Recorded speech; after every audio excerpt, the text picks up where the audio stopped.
Hey y'all, I'm Allie Mellon. I'm the Director of Library Services here at the Mississippi Department of Archives and History.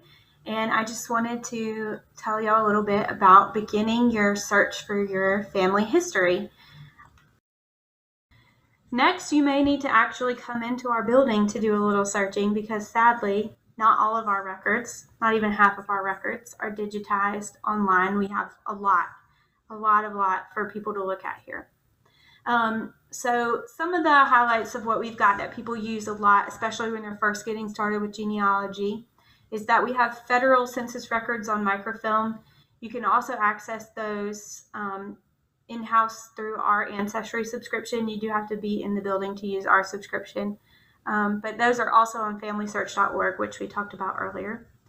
We have Mississippi census records. Those are various years, and they're frequently taken in years between federal census counts. So you'll sometimes find family members on those that don't appear on any federal census records. They usually only list the head of household, and they begin in 1820. But there are some schedules that predate statehood, which was 1817, as well as a few from the Spanish provincial period. So they go back pretty far. Those are available via microfilm in our media reading room. We have county records. The types of records and the coverage of years that we have for counties is going to vary from county to county just because sometimes, well, a lot of counties were formed from parent counties, so they may not have existed yet in that county name for the time period that you're looking at. But also there were a lot of disasters that ruined county records, such as flood, fire, war, things like that. So we did lose a lot of county records that way.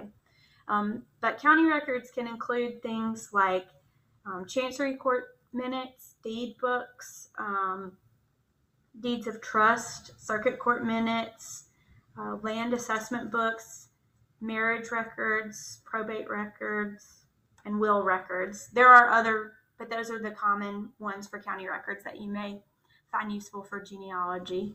And we hold death certificates from November 1912 through 1943, and everything beyond 1943 is still held at the Department of Health in their Vital Records Division.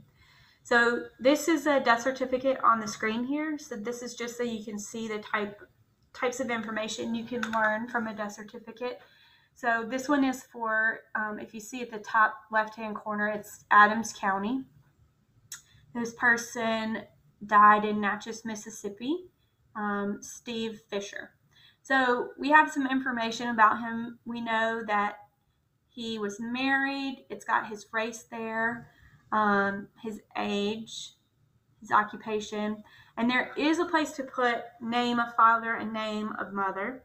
In Mr. Fisher's case, that was unknown by whoever the informant was, but a lot of times that information is there, and that may be the only place you see them connected as parent and child.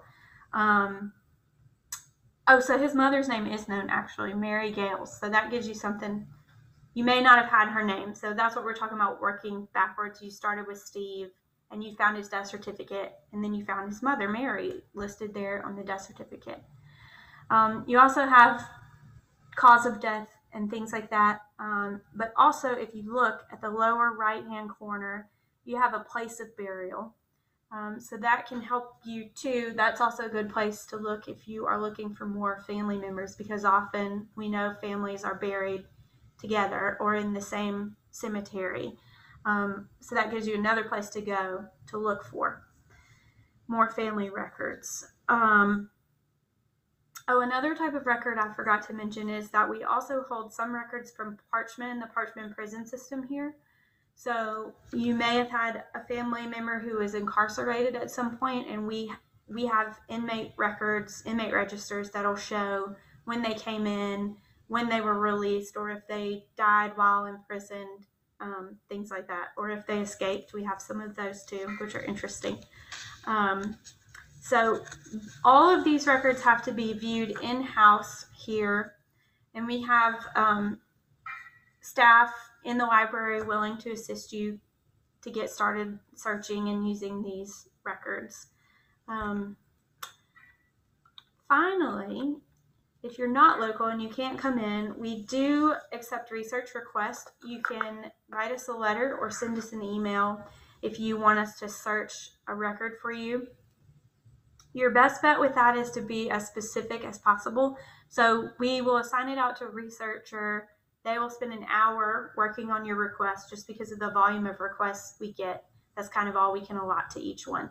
So try and narrow down exactly what piece of information it is you're looking for with that request, and we'll assign it out to someone to look into for you. If you just need a little guidance or someone to talk through your search with you, you can give our reference desk a call at the number on this screen, and someone's always available Monday through Friday, 8 to 5, to try and help answer your questions, help you think of other ways to find the information that you're looking for, or to tell you the hard truth that maybe the record or the piece of information you're looking for just doesn't exist in the form you're looking for it in, and we can help you think of other ways to find things. And that is all I've got.